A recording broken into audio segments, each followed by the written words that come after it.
Well, everyone, welcome back to a very exciting episode of the Storybox podcast. Today, my friends, I'm delighted to welcome Helen Joyce to the show. Now, for those of you that don't recognize her name, she's a journalist. She's done many, many incredible things. She's written many, many incredible things, many things that you should all get very aware of, things that are happening in our world today, especially around the transgender issue, which many of you may not be familiar with, but I certainly have been becoming more familiar with in recent times. But Helen is also a senior staff journalist at The Economist, which she has worked for 15 plus years, I believe, but she's currently on a leave of absence. Since becoming interested, I think it is in the gender identity issues that are plaguing our world today. She has written a number of articles and editorials on the topic for The Economist. I believe you've done one that revolves around the effects that pornography has on teenage brains. Is that right? That's right. I should say that I've actually decided not to go back to The Economist after my sabbatical. A very difficult decision, but the work that I'm doing matters too much to me. Okay, fair point. Okay, I'll fix that up later on. So she hasn't. Sorry about that. I should have made sure that you knew that. No, that's fine. It's not your fault. It's my bad for not reading up on it too much. No, I haven't made it very public. It's a decision in the last 2 weeks.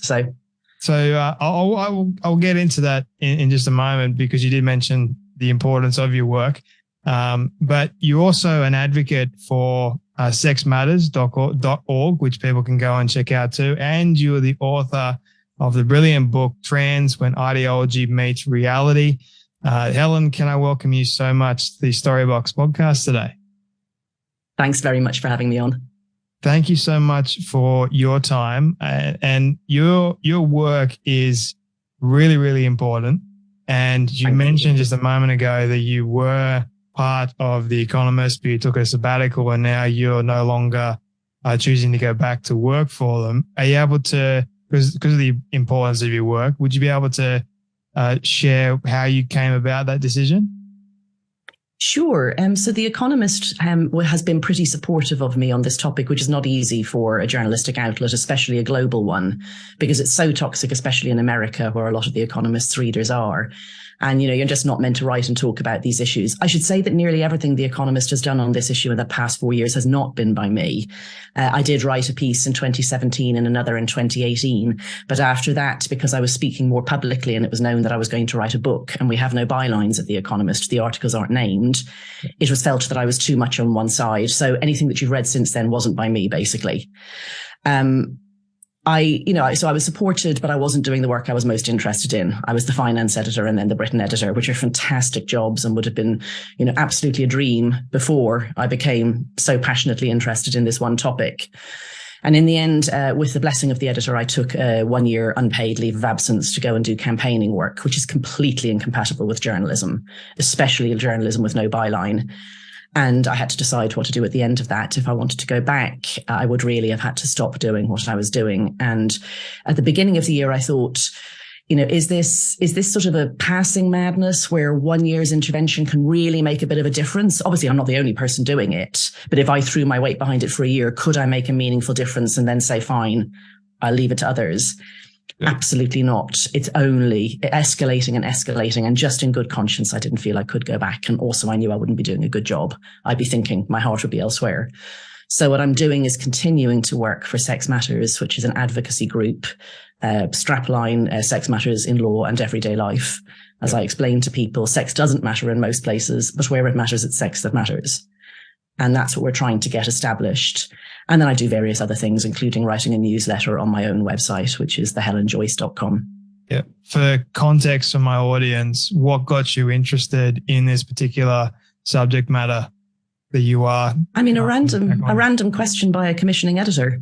Literally, somebody sat down next to me at a lunch and said, why do the kids keep coming home and saying such and such is trans? Yeah. And I was at the stage then that I thought and had thought most of my life in a corner of my brain, there's a teeny tiny number of people who somehow are born in the wrong body and need surgery.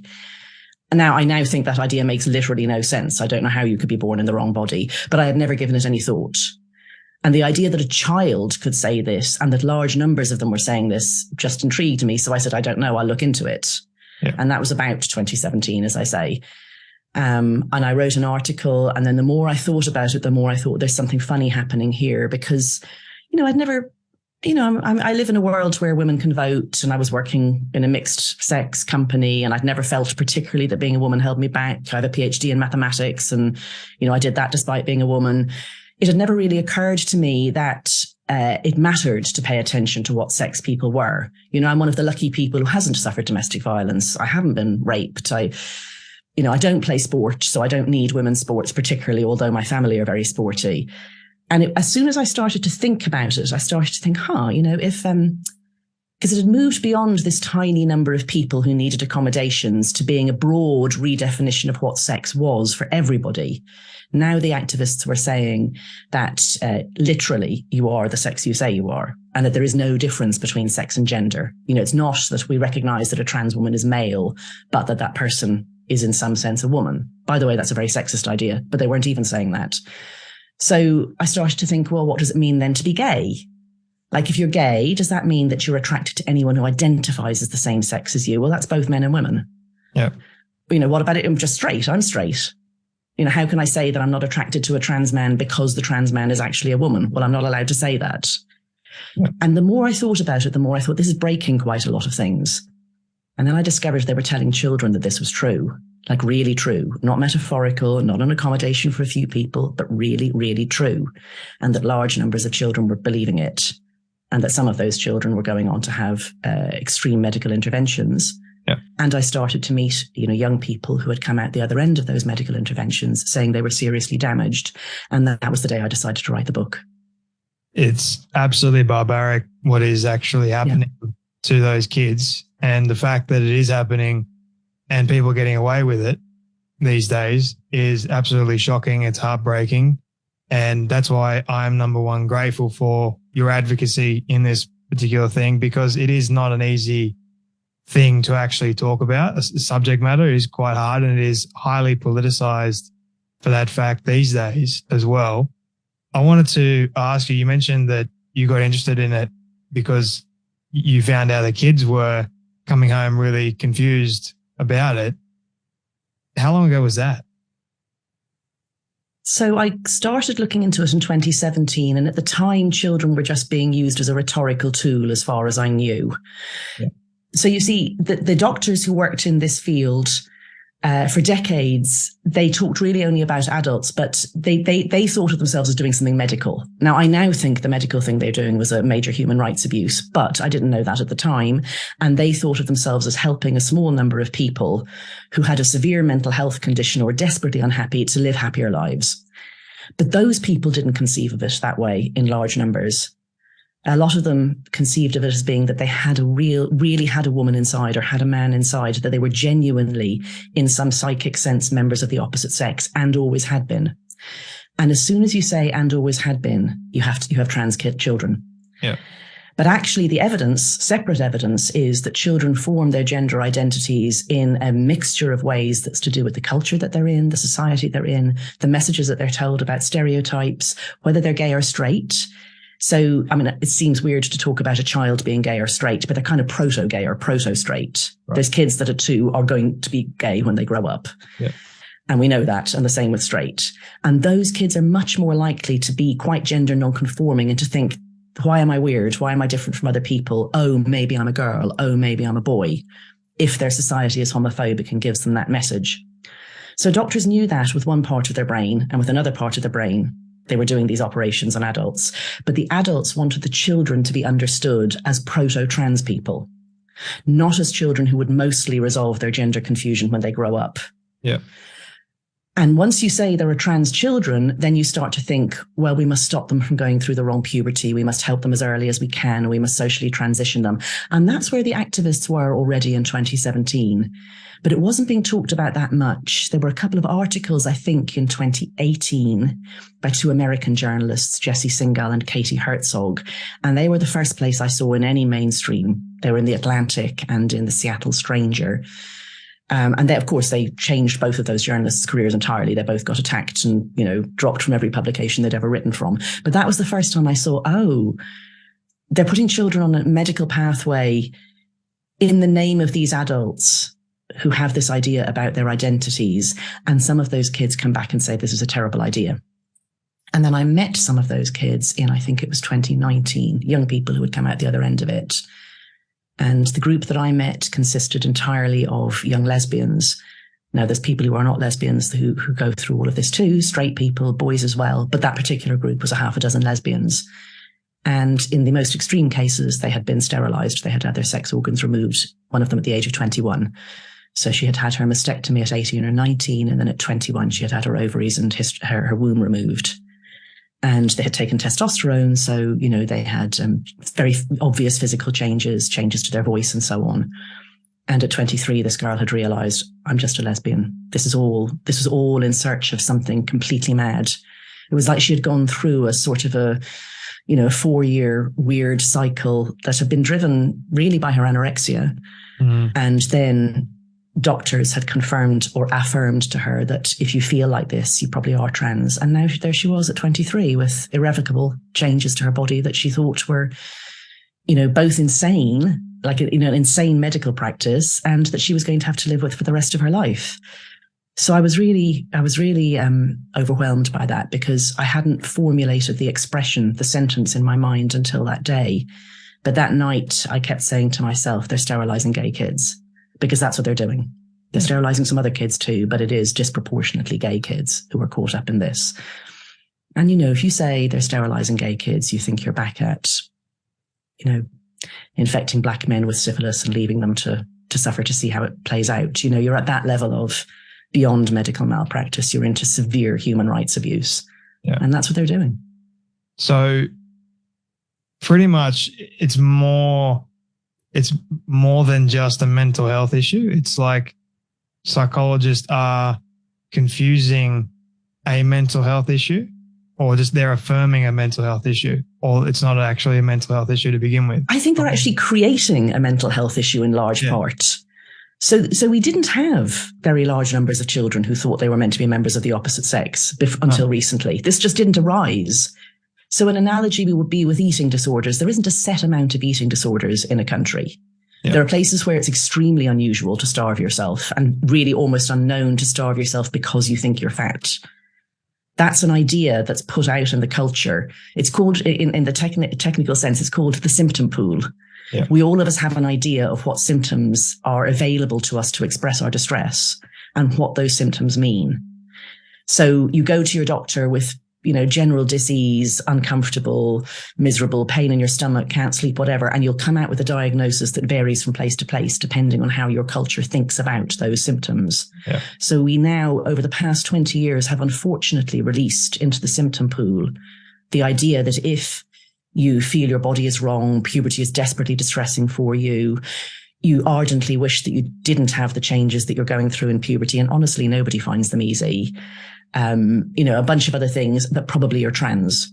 Yeah. And that idea didn't exist 20 years ago, really, not in the general public. Yeah. So actually, I think we're creating, and I think it's probably better to say mental distress than mental illness. We're creating the mental distress by feeding that line to children, and then we're diagnosing them, and then we're treating them. Yeah. So I think when you say what treatment you should give to children who suffer gender dysphoria, which is the formal expression for being very unhappy with your sexed body, that's too late. We shouldn't be making them gender dysphoric in the first place. Yeah. Children who used to be anxious or have eating disorders or cut, all of which have gone up hugely as well. Like there's a general mental health crisis among young people.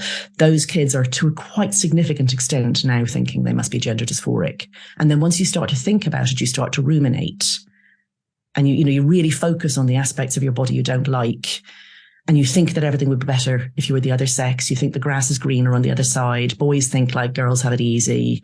Girls think if I was a boy, I wouldn't be the object of this sort of grotesque porn that there is on the internet now. And, both of those things might be true or not. But anyway, you can't be a member of the other sex. So just, we shouldn't be telling anybody that.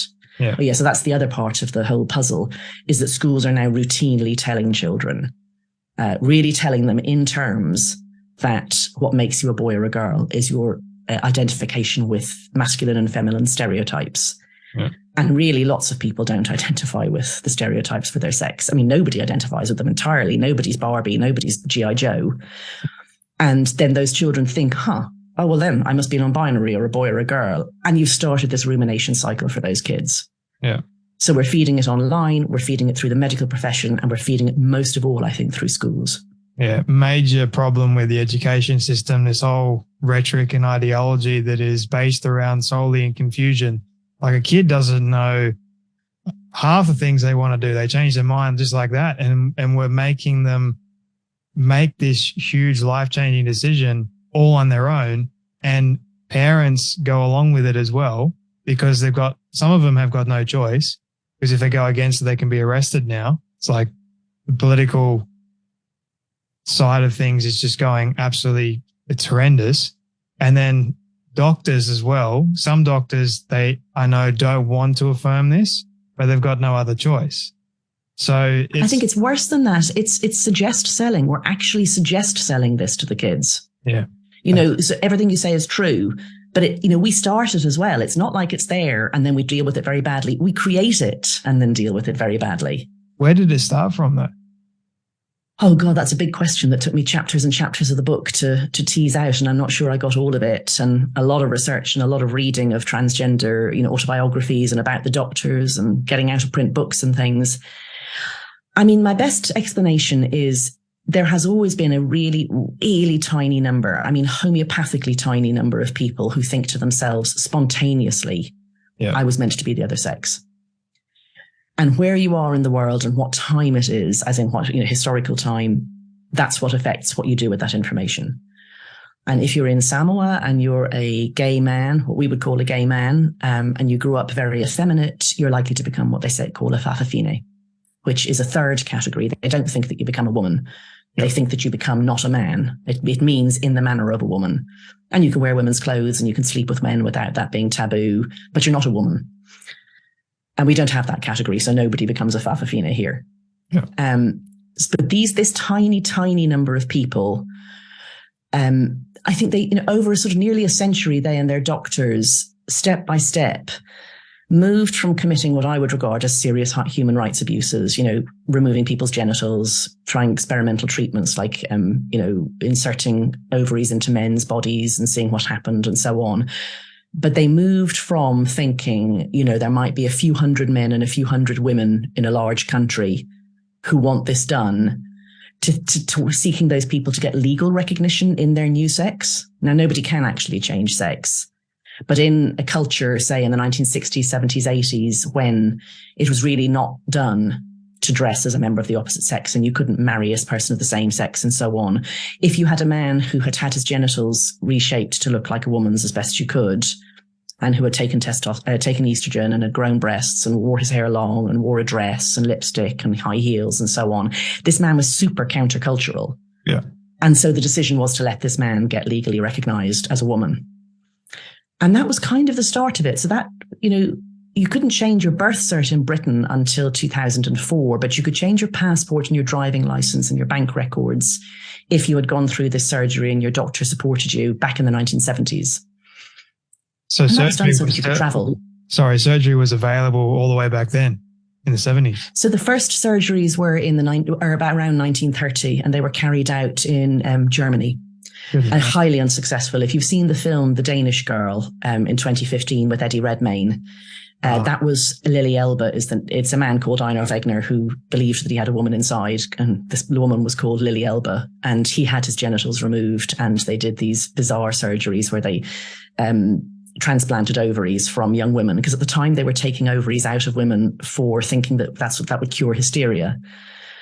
I mean, in some ways, none of this is surprising. The medical profession just does some horrendous things. It's like every 20 years, they get a new horrific idea, like lobotomies. This is our current one. Yeah. This idea is absolutely the current lobotomies. So they did that. And then, of course, the Nazis ended that line of experimentation. I mean, not because they thought it was a bad thing. I just mean that Germany fell apart. Yeah. And one of the people who had been quite instrumental in that, actually a German man, moved to America, Harry Benjamin.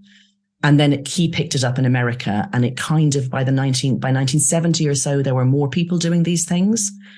And then a chap in Monaco really got a better version of the operation, where they turn men's genitals into looking like women's genitals.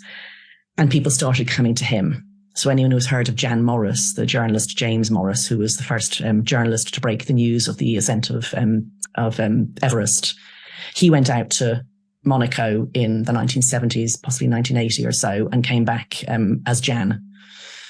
And then, on and on it went. And now we are saying that these are good surgeries and that they're perfected and they really work. And, it's only afterwards that you really find out that this is not a very functional thing they've done to you. We are not anywhere near the level of medicine where we can turn male genitals into female ones or female ones into male ones. Nothing like. It just astounds me. It really does, to think that we've gotten this far. And people specifically on the left, the radical left, are pushing it so much so. It's like, but what's the whole point of it though? That's what I'm trying to understand and wrap my head around. Why, if you know that you're mutilating these kids, which is what it is, they're kids, you can't let them make adult decisions. They're not capable of that just yet. What is the whole point of everything? I mean, I'd start by saying the decision, I've become more and more uncomfortable with the idea that it's even a decision an adult can make.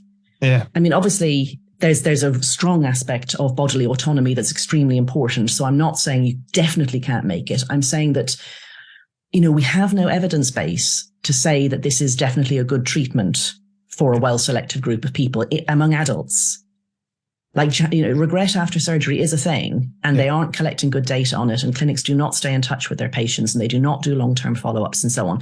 So already I don't know that many of the adults who are doing this are really giving informed consent. I don't think they have the evidence. And anyone who attempts to say what happens to men's bodies long-term on estrogen or women's bodies long-term on testosterone, that research doesn't get done. Yeah. So there's sort of, you've already got over the hump of doing something to adults that is quite experimental and just really, is it the best option? And I think that's the first important hurdle you've overcome when you think of doing it to children. Because if you're already not talking in that standard medical way about what are the treatment options, what are the costs and benefits, what are the long-term follow-up results, then you haven't got that information when it comes to children. You're already lying and saying this is great. Yeah. And then the second thing, I think, it's so many strands have come together in this, but the left has moved to a radical individualism that would have looked very foreign to even the far left, say, a half a century ago. So the history of the left has been quite communitarian. People thinking about, joining unions and, liberating all women or liberating all black people or something like that. But it's flipped 180 degrees to being quite obsessed with personal characteristics. And of course, those personal characteristics can be group characteristics, but we're not thinking of them in terms of the group. We're thinking of them in terms of the individual. And once you turn back in on the individual and say, this person is a cis het white male, or, that person is BIPOC or whatever, you start to think of everything as being about personal experiences of moving in a world where personal characteristics make you see in different ways. But strangely, sex is being treated differently from all the others. I mean, I could rant for about 15 minutes on the academic side of this, but let's not go there. I would just say that the same people who are absolutely adamant that a white person could never, ever identify as black simultaneously believe, and they would say that because a white person is privileged and cannot give up their need to perform, penance for their white privilege. That same person will say that a man can identify as a woman. And, academics have got a lot to answer for here, because there is a sort of a backing in queer theory as to why this should be. I think the thinking is that it's liberatory to get rid of categories. So if you look and you say, women are still oppressed, and they are, even in the West to some extent. And of course, certainly when you look globally. And then you think, well, they're oppressed because they're women. Also true. That's why women have to wear headscarves, why they can't go to university, why they're treated the way they are in, say, Afghanistan. And then you somehow think, so if we stopped calling them women and paying attention to who's a man and who's a woman, they would be free. Yeah. And I think that final step is the extraordinarily stupid step, because they'll still be oppressed on the basis of their sex, because everyone can still see who's which sex, but you're now not allowed to talk about it. Yeah. So there's a bunch of these half-assed, poorly thought through, internally incoherent lines of reasoning that have landed a lot of young people at the point that they think that it is progressive to say that men can be women, or that that sex is a spectrum, or that, and this is amazing, that your performance of stereotypes makes you a man or a woman, which to me is the most regressive thing you could ever say. But for whatever reason, all these people have landed at this point of thinking that this is good and progressive. And we now have to say, well, there's also a new intolerance abroad in which if you talk about things that you're not meant to talk about, you are a bad person. Yeah. And I think the reason for that is something that some people call the postmodern turn, which is the observation sort of 60s and 70s that words don't just create reality, they define it. Words don't just describe reality, they create it. And that's true. Yeah. It isn't that there's a world out there that we just get words for and we describe it and nothing changes. Our words, to some extent, do change reality and they do shape our perception of reality. Yeah. But they don't do it entirely. And this idea, they drank their Kool-Aid and they got to the point that the words are the only thing. So if you believe that, then stopping people from saying bad things in itself fixes the world. So if you want it to be that men and women are the same and everyone can be whatever they want and everyone can identify how they want and sex is a spectrum and someone like me says, evolution, two sexes, can't change sex, silencing me is activism. Yeah. It's a good thing to do because you're stopping my words getting out into the world and breaking the thing that you're trying to fix. That is not my model of how the world works, but it is theirs. Well, so much for progression if all you want to do is stop someone that disagrees with you, because that's not progression, that's regression. But most young people think it's progressive. Like when the surveys on campus now, is it progressive to boo down a speaker whose ideas you disagree with? Most young people will say, yes, that's progressive. Yeah, I was in university not that long ago and we're in a critical thinking lecture, 700 kids. Now, when I say critical thinking, I'm being quite liberal and fair because it wasn't critical thinking. They were teaching us what to think and not how to think. And the lecturer was an absolute, I don't know what I should call him to be ideologue. Yeah, very much an ideologue. And he would ask these questions to stir people up, but we would have people come in before the lecture spinning all these Marxist material and saying, you got to join this, you got to join that. And I'm like, hang on a minute. This is dangerous. This is university. You're spinning Marxist material. And then you're going on to ask these questions about gender identity. Then also a big one that we're debating. I wasn't actually in the room for the debate. I was watching it online. It was the vaccines. And when you had two people out of the group of 700 that went against, the amount of pillaring that the 700 did to those two people just because they didn't agree with the main rhetoric was unbelievable. And it's the same thing when you're discussing the trans ideology. You've got this small minority which is growing to a wider majority of people that just want to be all inclusive and not offend, because God forbid we offend somebody that has this idea in their head that there's something that they're really not. Oh my goodness, the amount of chaos that comes as a result of that. It's just, that's another issue. We're walking on these eggshells created by these ideologues, thinking that they're doing something that is progressive and right, which is, it's totally backwards, it's wrong. So that's I think some of them are enjoying the power, like some of them don't know perfectly well they're not being progressive, but they very much enjoy shouting people down. Yeah. And, it is fun, I'm sure. You see it. You see people at protests, and in particular, they love shouting middle-aged women down. Yep. I've seen that. Yeah. And I mean, we have to acknowledge that it is more young women than young men who are absolutely crazily involved in gender identity stuff. But it's the young men who send the rape threats and the young men who, physically intimidate women. And it's the young men overwhelmingly who have worried me most. I think it's never been very easy to speak against a dominant narrative. And we should say that, of course, in your classroom of 700, it may have been the majority view that men could be women, et cetera, et cetera. It's not out in the real world at all. Right. So the concept of pluralistic ignorance is an important one here. So this is the idea that if you have in some sort of sense, authoritarian information control. So you think about during the Soviet era, everything was wonderful, tractor production was up every year, et cetera, and you know that you will suffer if you say anything about that. Then you have no idea who else agrees with you, who else is a silent dissident. And I think we're very much in that state with gender identity. Whenever there are polls done, anonymous, properly conducted polls that ask clear questions, you find people saying that they have a lot of sympathy with people with gender dysphoria. They want them to be supported. They do not think that male-bodied people, however you put it, I would say men, they would say women with penises or something, can come into women's spaces. People do not think this by and large. But if you're in a university or a publishing house, or you work in mainstream journalism, or you're in a big, corporation, local government, think tanks, all of these things that are very much infected with American ideas, because this is an American idea that's been exported, then you can't say that. So you don't know who else thinks it. Yeah. So I get loads of emails all the time from people saying, I can't say a word at work. The toilets have gone gender neutral. We all have to have our pronouns in our email signature. There's a bloke who calls himself a woman now, and he makes everybody very uncomfortable, and he's started coming to the menopause support group. I mean, I literally hear things like this. But I can't say a word, because if I say a word, I work in the arts, or I'm in a media company, and it will be social death, and then it will be work death.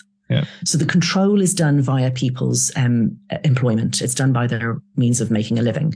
Yeah. If you are known to be gender critical, as people call people like me, it's a strange expression. I call it sex realist. If you're known to be a sex realist, then it can be very, very, very hard to get employment.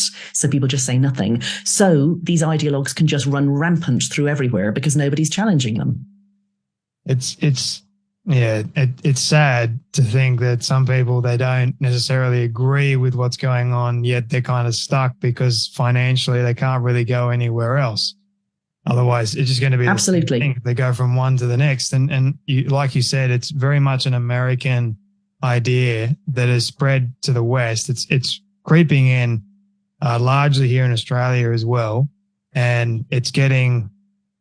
it's in schools now, public schools, and where the political system, I personally don't think this should ever have been a political issue. It's a society issue as a whole, and I don't think it should be an issue at all, or furthered and made into one. But that's just my whole understanding. But it is just schools now. You're seeing kids, the mental health is on the rise as a result because they're confused even more. They can't go to their parents. They feel afraid to go to their parents. They go to their peers, or they go to their phones. And it's horrendous. And no one here that I know is really doing much about it because they're too afraid to actually say anything. I mean, I've written... It was probably, it's probably like it was here 5 years ago. Yeah. So if you're starting by talking and writing about this, you are starting. It's a snowball thing, it's small and it feels like you're getting nowhere, but then somebody else will reach out to you, and then somebody else will say something, and so on. And, you do build up momentum, I promise. The reason why I want to talk about this is because I first came about it when I started hearing about the trans athletes. So men competing in women's sports. And I thought, hang on a minute, that is totally backwards and wrong. Why are we accepting this to be the case? Like, why are we moving forward with this? And then it just started just exploding more and more. The more I did research on it, the more I started to realize it goes beyond just males competing in female sports. Then you had companies putting out the pronouns, which I thought was just absolutely ridiculous as well. And whenever I see it, I'm just like, oh my goodness, here we go again. But then I started seeing it in the education system. Then I started seeing stories of kids being told by their mums and also being told by their teachers that you are allowed to be whatever you want to believe that you think you are, you can be. So go and do that, and we're going to affirm you. And we're not going to stop you at all. So that's when I started, was like, well, hang on a minute. I have a voice. I have a platform. I'm going to try and get as educated as I possibly can, because that's the wise thing to do. I don't know everything on the topic. That's why I'm, learning from people like you, Helen. And I also, why should these people have more of a voice and I not? I don't care if I get the backlash. I'm sort of ready for it now because I don't want to be silent when so many are suffering. That makes sense. Like I want to. Absolutely. I felt the same. And I know that you've faced incredible backlash, but. I mean, have I? You know, I can't let that fly by really. There's something about these people who, so you have to understand all of this as kind of a distributed version of China's social control system. So in China, you know, if you step out of line on something like getting vaccinated or you're in some way undesirable, you won't be able to use the train, you won't be able to work, you won't be able to leave your apartment, whatever. They control you via those means. This is social control, but it's policed in a distributed manner. Yeah. Individual workers, individual colleagues, individual bosses, people online. And if they can't get to you, they tend to leave you alone and focus on somebody that they can. So, for example, there's a large number of people who are social workers, and there's precisely about 2 in this country who have spoken out about all of this. And yet these are the people who are helping to take children away from parents. You know, they're the people, they're children in care, in the state's care, whether that's in foster homes or children's homes, are way overrepresented in the children seen by gender clinics. Yeah. So we know that there must be social workers who are very worried about this. It's not possible that the entire profession is captured and only 2 people care. But the thing is that social workers can say not a word about this without facing disciplinary action. Yeah. And there is a woman here, Rachel Mead, a social worker, who is taking a legal case because she was censured by her professional body for just saying very, very mild things about this. So that's almost total silence. That's at the level beyond Chinese levels of silencing. And I mean, you know, it's extraordinary. It's North Korea now, actually, in this level of silencing. Literally, there are more dissidents in North Korea than there are in British social work. But then there are other places, I would say the new media is an obvious example. Like, I wonder what people would think they could do to you, actually. You know, you don't work at a left-wing newspaper where they can just get you fired. No.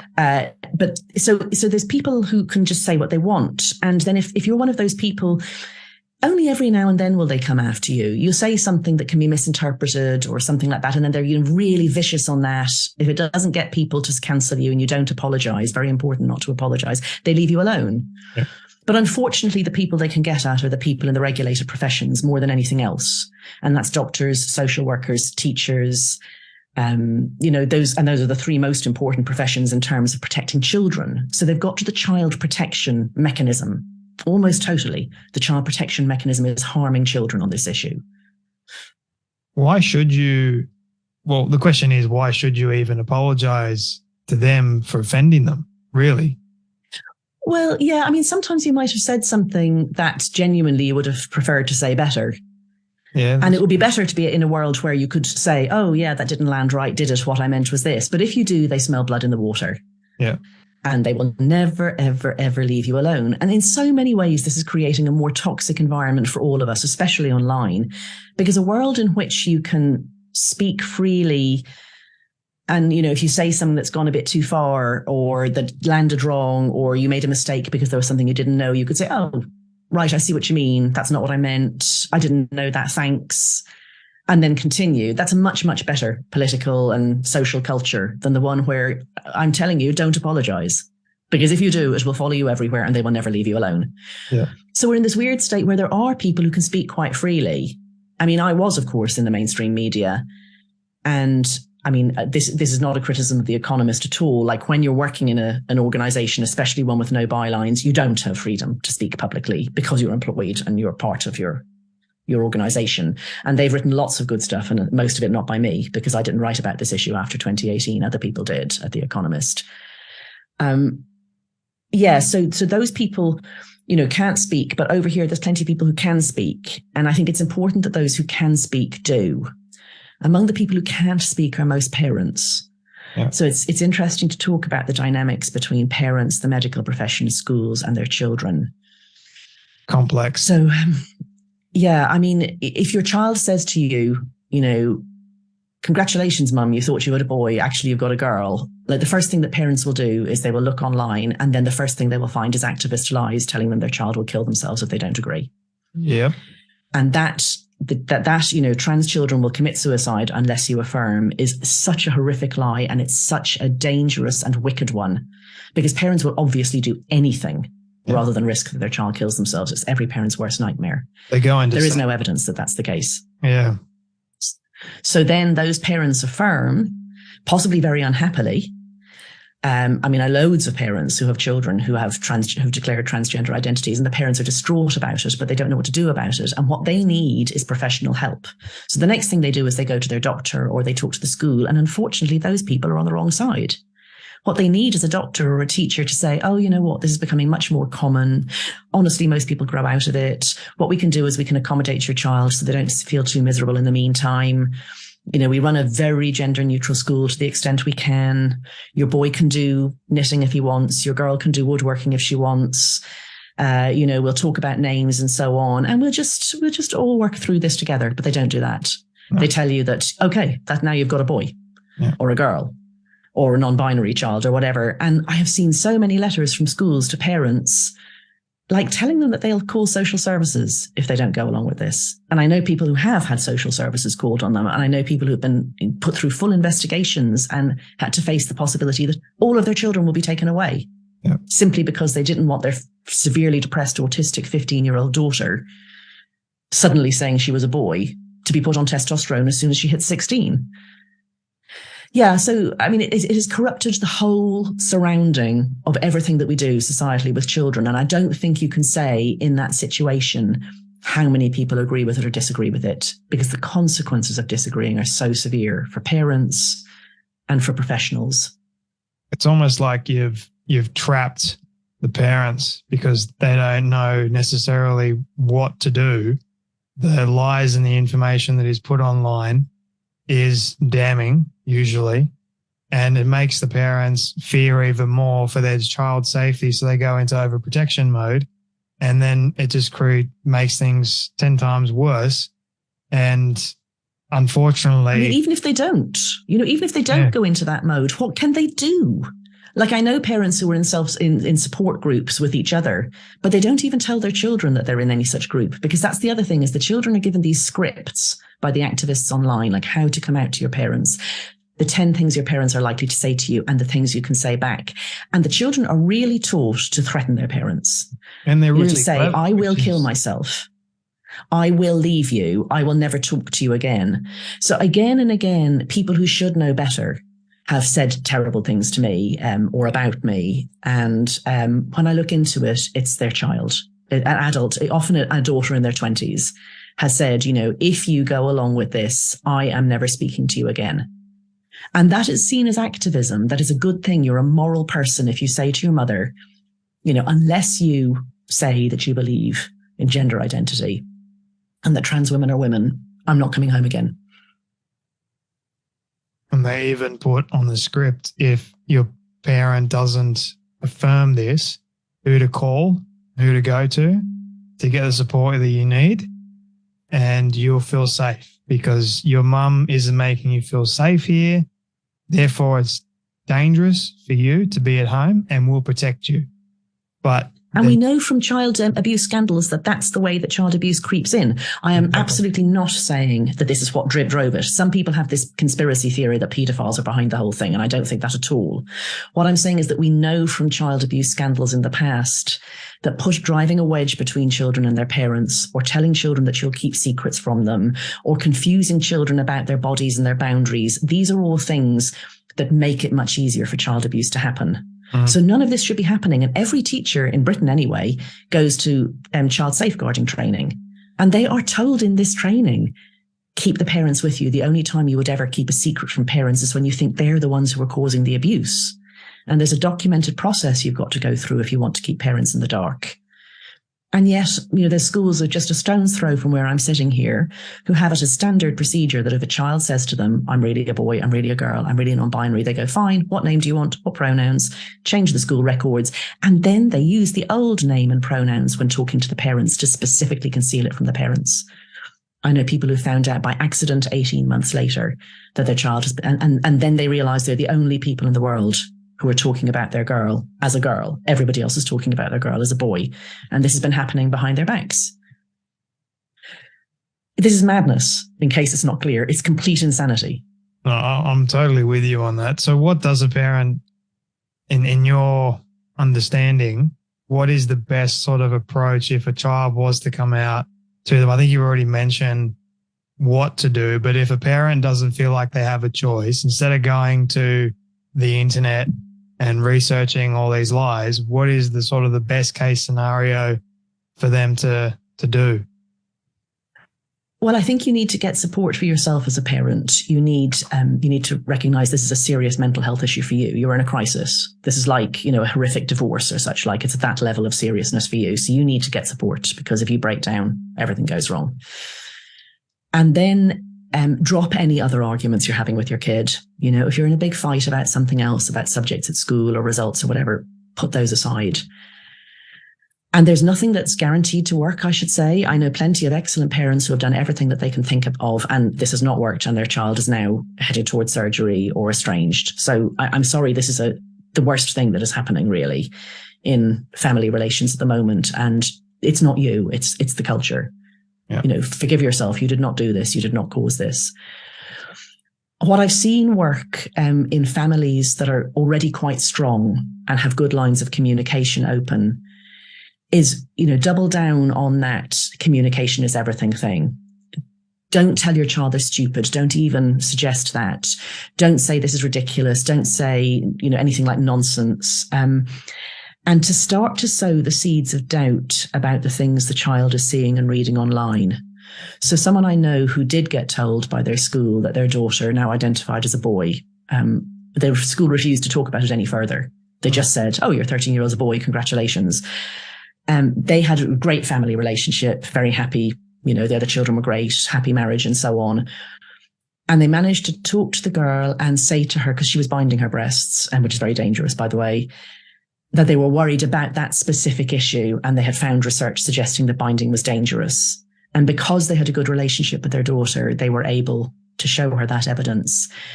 And the girl looked at that, and then she looked at the things she'd seen in the activist material that say that it's safe. And she was distraught because she now realized that she was harming her long-term health. And she was saying to her mum, how can this be? Like these organizations are saying it's fine, and they're listed, they're talked about in school. They come and visit schools. They're listed on the government's website for children and so on. And they're lying to me. And that was the turning point for them, because the mother had managed to drive a crack into the child's blanket sort of understanding that the activists were right and her parents were evil. And now she understood her parents were on her side. So anything you can do to make the child understand that you are on their side, that's the most important thing, that what you care about more than anything else is their well-being. And there's a general principle of changing people's minds, which is that you don't lecture them. You don't try to tell them everything at one go. People don't change their minds because other people have given them information. They change their minds themselves. They may use the information that you give them, but it will have to go on in their own heads. So I would say as little as possible affirm the child. Say, I'm really not comfortable using your new pronouns, but maybe we could talk about a name. Yeah. How can I make you comfortable without making myself feel like I'm giving up my most important understandings of the world? And come to negotiation and listen. Say, could I show you something to read if you show me something to read? Go for walks, try and talk about something other than gender. Like if you've got a good relationship with your child about sport or nature or art or the theatre or something, build that up. Try to squash gender down into its box and don't let it take over everything. Yeah. All of this is very hard. It's some just general good principles. And then when you do say something, practice it beforehand and make it like just kind of one thing and then move on. So you might say something like, I'm just a bit worried about the number of detransitioners I'm seeing now. Like it doesn't seem that everybody knows what they're doing when they're a kid, and some of them get unhappy, but maybe I need to look into it more, and then move on. No lecturing. And this is not easy, because at the same time, the entire culture is doing the opposite to you. But this is my best advice. So I don't have any magic bullet on this. Yeah, I know it is extremely complex, and I appreciate you sharing the things that you did, because you've got a confused child that doesn't really necessarily know they're 100% confused. They've got a war raging on inside. And because the ideology has been attached to the whole identity side of things, when gender is in fact not actually an identity at all, it just complicates matters even worse for the poor parent, trying not to confuse the child even more because, yeah, like I totally get it. So any sort of helpful information, I guess, is anything is better than nothing, I guess. So, yeah, I know it's. I mean, we need to change the culture is the answer. Like it's like saying, that we're going to bombard teenage girls with images of skinny women and let, these pro-anorexia websites flourish unchallenged and so on, and then leave it to individual parents to stop their children from starving themselves to death. We need to stop schools from telling children lies. We need to, really fight back against the political moves to enforce pronouns and so on. So, I think ideally parents who, there's one of these other catch-22s is most parents who aren't caught up in this don't even know it's happening, or they think it's been blown out of proportion. And of course, everyone's busy. Yeah. So they're not doing anything about it. But once a parent is caught up in it, they can't do anything about it either. Because if they do, they disturb the very fragile relationship with the child, and they antagonize them, and they maybe cause problems with the school, and they bring down the wrath of social services or whatever. So that's, parents are in an incredibly difficult position. And this only shifts if parents who are able to speak, and that's the ones whose kids are fine, speak more. Yeah. And so what I say to parents is this is affecting all children. You think it's only affecting the children who are gender confused, but it's affecting them all. Because when schools go gender neutral in the toilets, all girls suffer. Yeah. Religious girls suffer. Girls who are victims of abuse or, who are suffering anxiety or whatever suffer, but all girls suffer. When boys are allowed into women's sports, all girls suffer. All children, boys and girls, suffer when we tell them lies about their bodies. Yeah. So if parents whose children are fine can register that this ideology is something that is all part and parcel of the same thing, this phenomenon of children identifying as trans, this phenomenon of destroying sex-based rights, and this phenomenon of teaching lies in the classroom, these things are linked. And the destroying the school facilities and the lying in the classroom are things that affect all children. So you can hopefully get parents to start talking about that when their own children are fine. And they will then, over time, help reduce the number of very badly affected children, the ones who identify as trans. Do you think, here's just me thinking out loud here, do you think that if we had a majority of parents all coming together, all banding together, and obviously complaining and making statements, even though some of their kids may say that they're trans and all that sort of stuff, do you think the police could pretty much take away all of the parents' kids if everyone just spoke up in unison? No, this is a complex political situation where there are lots of moving parts. There are virtue signaling politicians, there are captured civil servants, there are professions that have already fallen to ideologues who have written professional standards codes, and there are parents and there are children, and all these moving parts, you have to think about them together. And one of them moving doesn't necessarily change anything. So, there are many things on which the political class does not think the same as the population at large. Now, sometimes that's because the population at large wants, a magic money tree.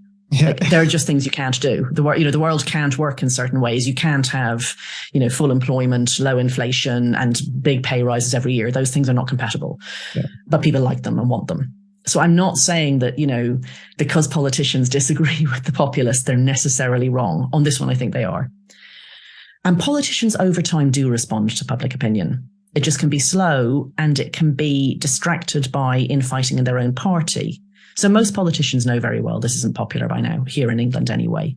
But they also know they may not get selected for their seat for the next election if they say that.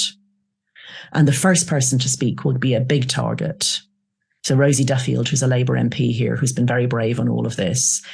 She gets the most horrific abuse, like really misogynistic threats. And Joanna Cherry, who's a Scottish politician who is actually going to court at the moment because there's a man who's sending her rape and death threats. And I think he's within her own party.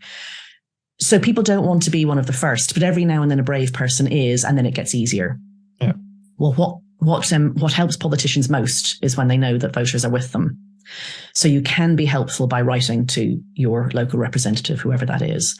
I would say everywhere that you can talk to authority and tell them that this is unpopular, that you're not standing for it, and that it will affect your vote. It will affect your behavior. If you're a parent, you're going to stand for the school board. You know, they can't kick your child out because you say you want to stand for the school board and fight against this.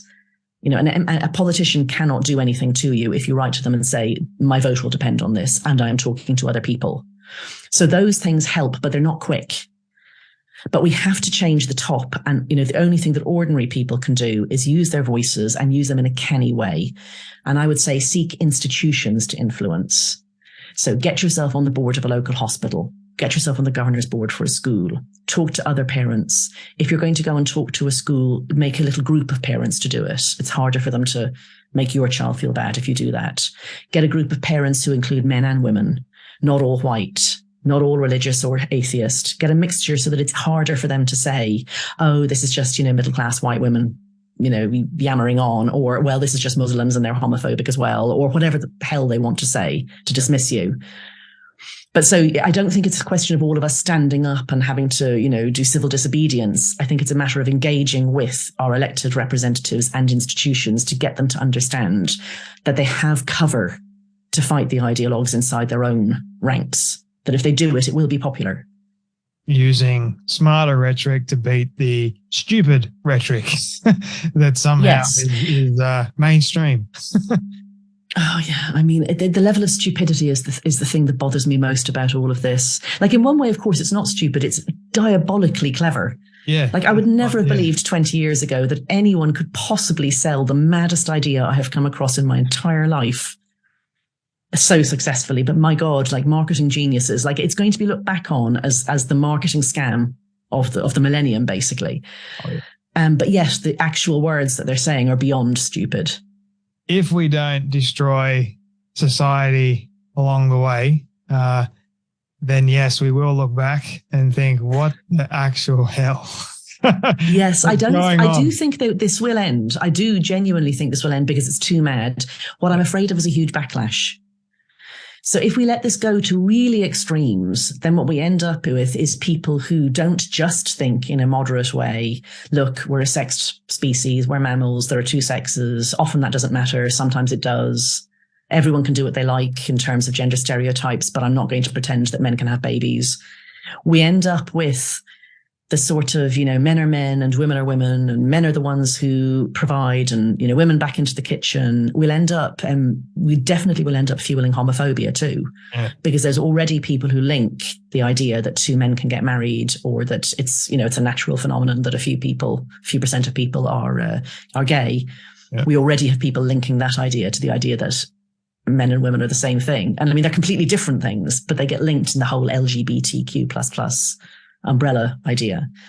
And we end up really with a swing back to sort of the bad idea of conservative. And that, you know, that's not good. So I sometimes say, you know, gender identity people should think I'm their best friend, because I'm trying to stop them going so crazily mad that there'll be a horrific swing back and we'll be back to cross-dressing laws. And I'm the one who's trying to sort of limit the damage so that we can come back to more of a center position. I know gay people that don't want trans attached to their whole. Me too. Yeah, it's in many ways it infuriates them. They're like, we don't speak for you guys. Why are you attaching yourself onto our thing? Like, leave us alone. Don't claim. It's called forced teaming. Yeah. So forced teaming is when you attach yourself to somebody else against their will and you use their goodwill and their heft. Like, that's the LGBT acronym. We didn't say that 10 years ago, at least here in England. I think they started saying it a bit earlier in America. And, you know, and gay rights are very popular.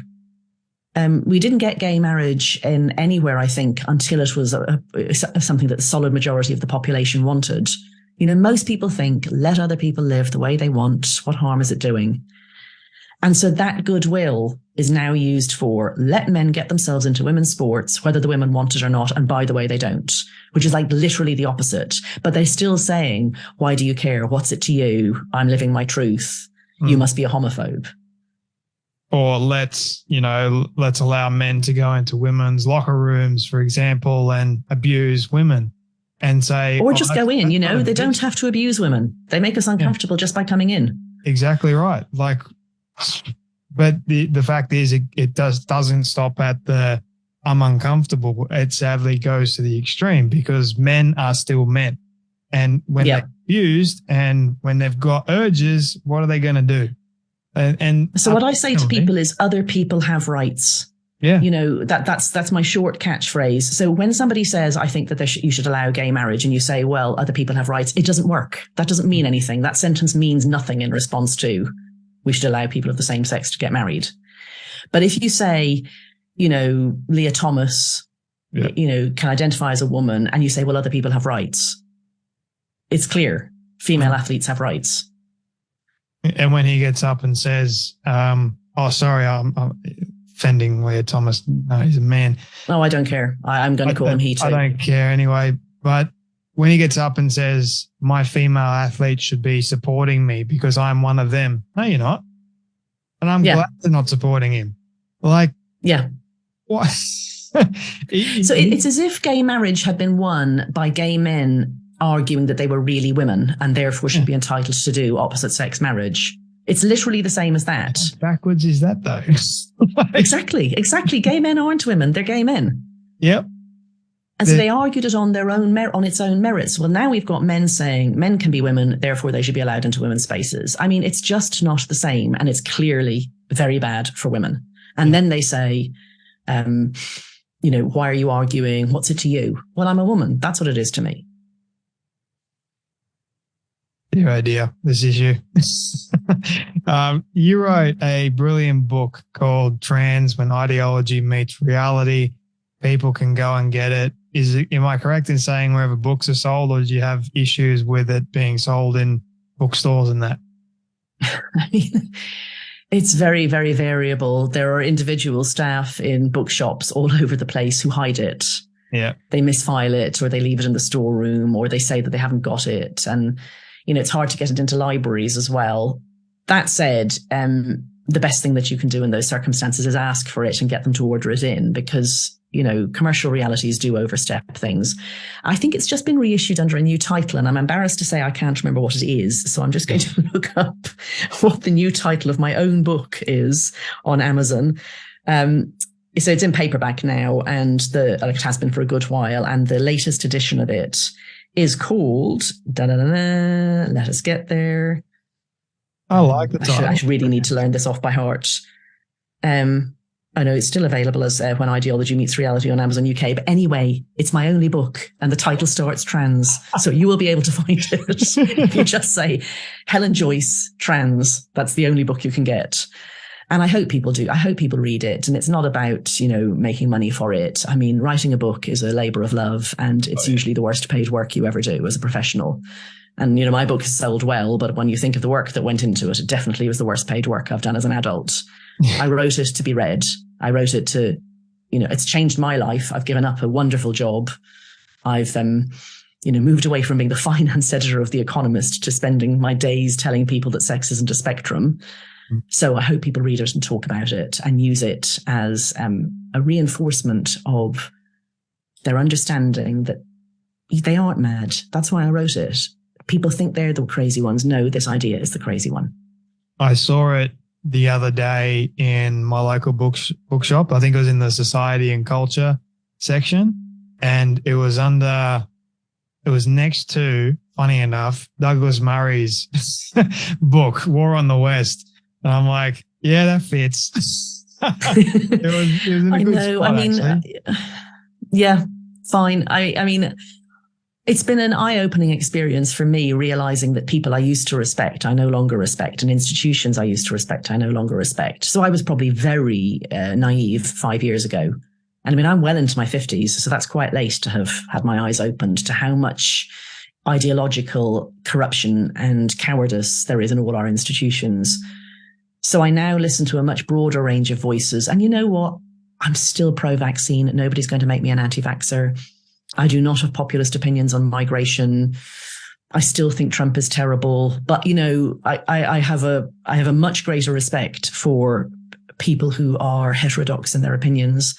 and also a much stronger understanding of the importance of free speech. Like, I would have said I was pro free speech before, but now it's like almost a religion for me. Free speech is so important because I'm watching what happens when people aren't able to say things, and that is we sterilize gay kids. Yeah. That's the severity of it, really. Yeah. And people got to be more aware of it. I mean, I'm 26, so I'm glad that I'm getting aware and educated. You're exactly half my age, young man. Yeah. Actually, no, you're not. You're less than half my age. That's worse. Well, can I say you don't look like you're in your 50s? So you're doing something really well. I've got my lighting. Well, my lighting is going at the moment. So it probably looks like I'm older than I actually am. It doesn't. All the wrinkles are coming in at the moment. But Helen, I did want to ask you 2 quick final questions, if that's okay with you. I've Sure. really enjoyed this conversation, but I wanted to bring more awareness on your book, Trans: When Ideology Meets Reality. What was the most challenging part for you in writing the book?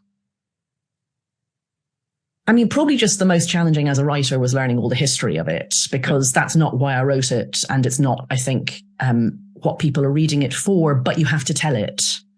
Because people do ask that question that you asked, which is, how the hell did we get here?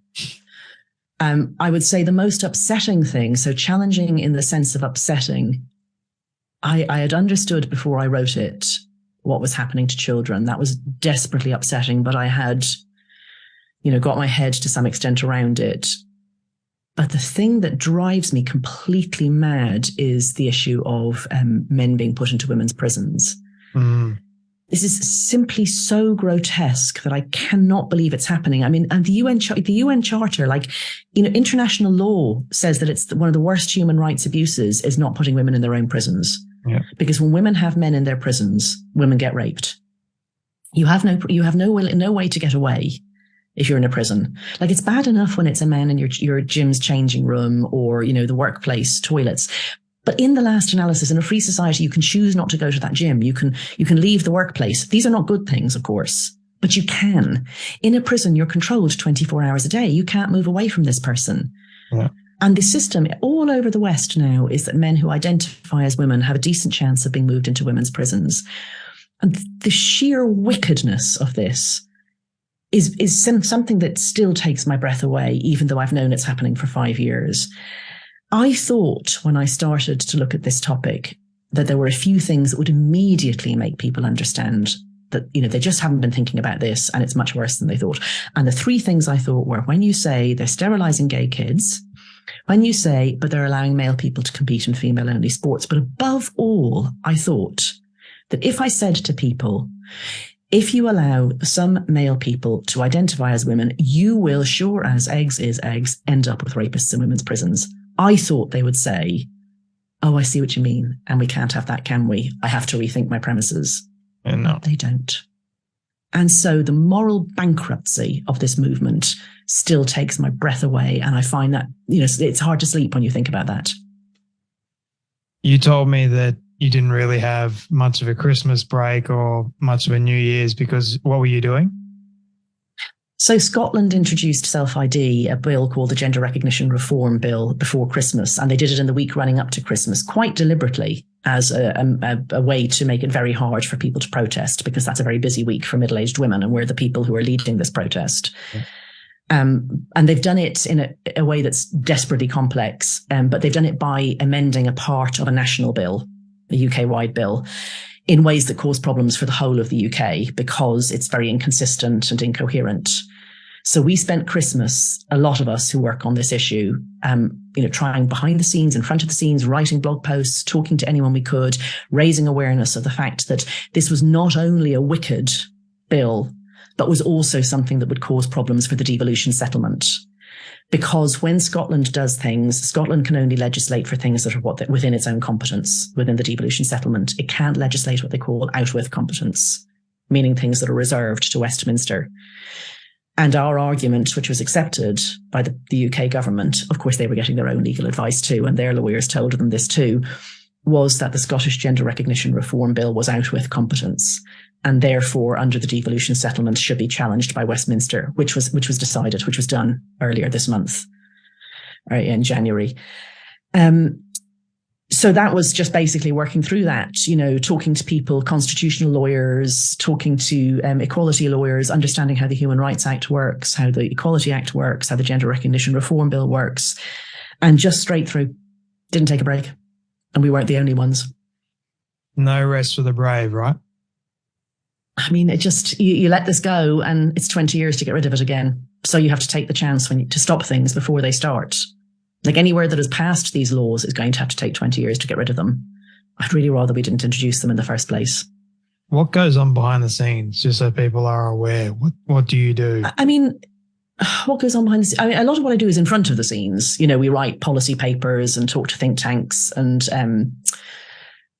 give talks to local groups and give advice to parents on how to approach people. But, as with anybody who is working in a campaigning field, you're also talking to people who might be influential, asking for meetings.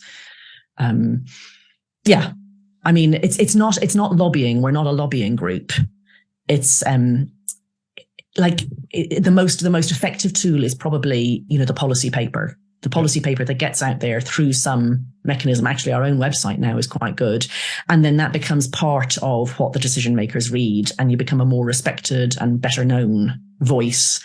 And the advice that you give, when it chimes with the advice the government is getting itself, they start to think, oh, those people know what they're talking about. So yeah, it's basically that. It's making the arguments as clearly as possible in as many venues and forums as possible, and seeking to influence decision makers that way. Before we end, is there anything else that you want to make mention of for people? Anything that I might have missed in our conversation today? I think it was you were very when we went right across the waterfront, really. I think I would just say to people, you're right to be scared about this, but don't be too scared. Yeah. Like, don't say something that just lands as a bomb and gets you into trouble that you didn't even mean. But also, these people are not all powerful. Mm. And there are things that you can do. You can definitely talk to your child's school if your child isn't in trouble on this issue. You can definitely write a letter to your representative. You can definitely feel out the people around you, because most people agree that this stuff is nonsense. Yeah. So if you're cautious, get yourself friends who agree with you and start to think what you can do at a grassroots level if that's the only place you can work. If you happen to be in a position of more influence, start to think about what you can do. Workplace groups are good. And we need more of those, because we've got all these LGBT groups in workplaces that are pushing this stuff out. And, middle-aged bosses think that the young people want this stuff. So set up a sex-based rights group. And then when the LGBT group says, put pronouns in your email signature and let's let everybody use whichever toilets they like, another group can say, hang on, what about free speech? What about religious rights? What about women's rights? What about safety? And you can start to influence things that way, but strengthen numbers and safety in numbers. I've heard you talk about the DIF, is it? Diversity Inclusion thing? DEI, Diversity, Equity and Inclusion. Yeah, that happens in companies these days too, which is just another downfall altogether. But anyway, I think... Yeah, don't let them think that everyone agrees, because they think everyone agrees if we're silent. Yeah. You don't have to go along with them. You can stand out. Be the black sheep. It's okay to be the black sheep. I'm very much that way. But carefully, with a bunch of other black sheep. I don't want anyone losing their job because of what I say. No. Find other people that support you and do it that way. But I am enormously grateful for your time, your work, your energy, for not giving up on this issue and to champion it among many, many others, I'm sure. And I'm grateful to be just a part of spreading this message even more. So thank you so much, Helen, for your time. Well, thank you. Giving it to me, your wisdom, your advice, and just your story, and for joining me on the Storybox podcast. I've really enjoyed it. Thank you very much.